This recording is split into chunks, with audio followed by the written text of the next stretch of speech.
राधे राधे दोस्तों, और आप सब देख रहे हैं हमारा वृंदावन यात्रा का डे 2। उम्मीद है आपने डे 1 का हमारा प्यार भरा व्लॉग देख लिया होगा। सुबह की ताज़ी हवा, मन में एक नई उमंग और हम फ्रेश होकर निकल पड़े सीधे उस धाम की ओर जहाँ दुनिया भर से प्रेम बटोरने लोग आते हैं। आज की हमारी पहली मंजिल है वृंदावन का इस्कॉन मंदिर। यहाँ की सुबह की आरती वो मंत्रमुग्ध कर देने वाला संकीर्तन दिल को छू जाता है। आप बस इस नज़ारे को देखिए, इस ऊर्जा को महसूस कीजिए।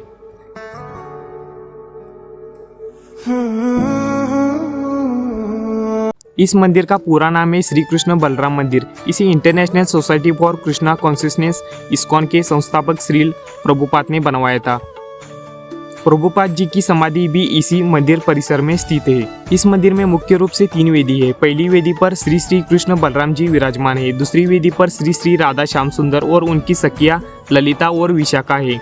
और तीसरी वेदी पर श्री श्री गौर नित्ताई चैतन्य महाप्रभु और नित्यानंद प्रभु है। ये सिर्फ दीवारें नहीं है, ये वो ऊर्जा है जो आपको बाहरी दुनिया से काटकर सीधे कान्हा के चरणों में बिठा देती है। यहाँ आने के बाद सच कहूँ तो बस यही दिल कहता है, मेरा जीवन, मेरा प्राण, मेरी भक्ति सब तुम्हारे लिए। अगर आप यहाँ आ रहे हैं तो सुबह की आरती और शाम का संकीर्तन जरूर अटेंड करें।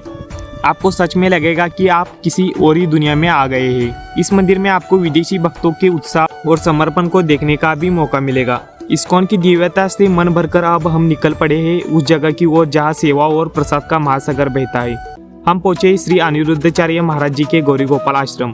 आप विश्वास नहीं करेंगे, यहाँ हर घंटे हर मिनट साल के 365 दिन 2400 घंटे मुफ्त प्रसाद मिलता है। इसे भारत की सबसे बड़ी रसोइयों में एक माना जाता है। सैकड़ों हजारों भक्त एक साथ बैठकर प्रसाद ग्रहण करते हैं। आप देखिए ये कितनी बड़ी रसोई है। इतने सारे लोग बिना किसी स्वार्थ के सेवा कर रहे हैं। यहाँ का खाना खाने से ज्यादा एक आशीर्वाद लगता है। ये अन्न नहीं है, ये तो ठाकुर जी का प्रेम है। इस प्रसाद में उस सेवा का स्वाद है जो निस्वार्थ भाव से की जाती है। इस रसोई से पेट तो सबका भरता ही है, पर आत्मा को जो तृप्ति मिलती है उसका मोल अनमोल है। सच में जीवन में इतना सुकून बहुत कम जगह पर मिलता है। इस पवित्र प्रसाद को ग्रहण करने के बाद अब मन और तन दोनों तैयार है एक और अद्भुत धाम की यात्रा के लिए, और वो है बरसाना।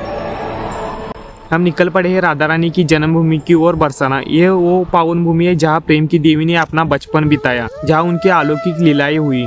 बरसाना नाम सुनते ही दिल में एक मिट्टी सी उठती है।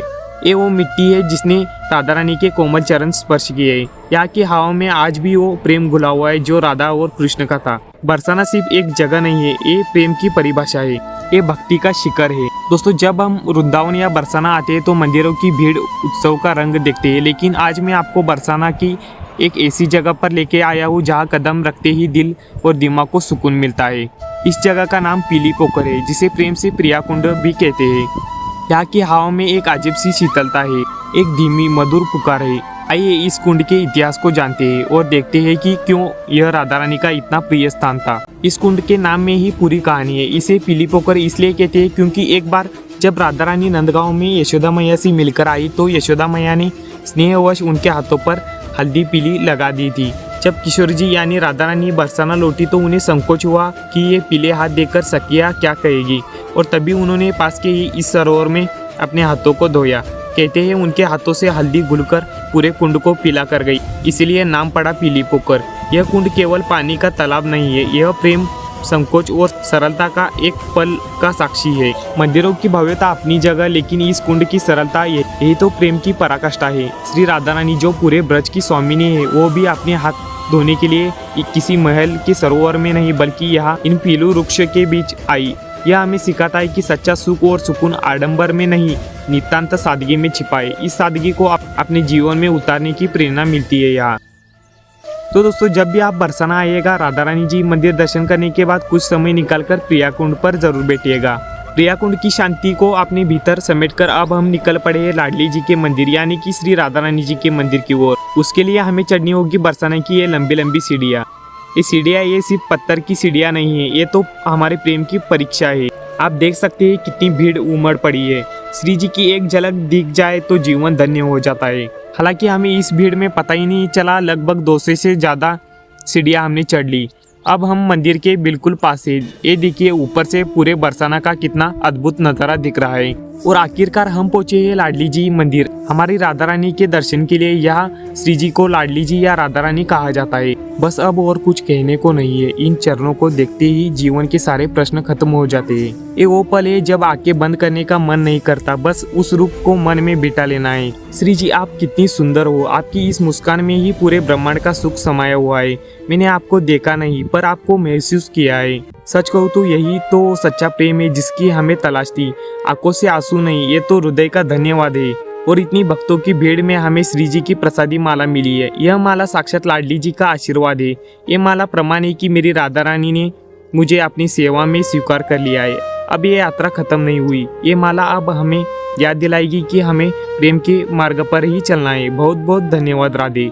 श्री जी के दर्शन करने के बाद हमें निकलना था गोवर्धन धाम की परिक्रमा लगाने और रात के लगभग 7 बज चुके थे। बरसाने के भावुक और सुकून भरे अनुभव मन में बसाकर हम निकल पड़े गोवर्धन परिक्रमा की ओर। वो 21 किलोमीटर का संकल्प, वो थकान, वो समर्पण, वो सब कुछ हम आपको दिखाएंगे हमारे अगले ब्लॉग में, क्योंकि आज का ये ब्लॉग बहुत लंबा हो चुका है।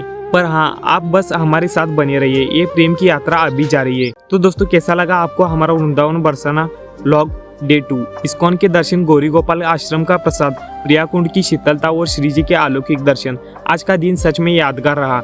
अब गोवर्धन परिक्रमा के लिए तैयार हो जाइए। वो मूवमेंट कैसा रहा ये जानने के लिए हमारे चैनल को सब्सक्राइब करें, इस व्लॉग को लाइक करें और कमेंट में राधे राधे लिखिए। तो यार मिलते हैं नेक्स्ट व्लॉग में। Take care and see you soon.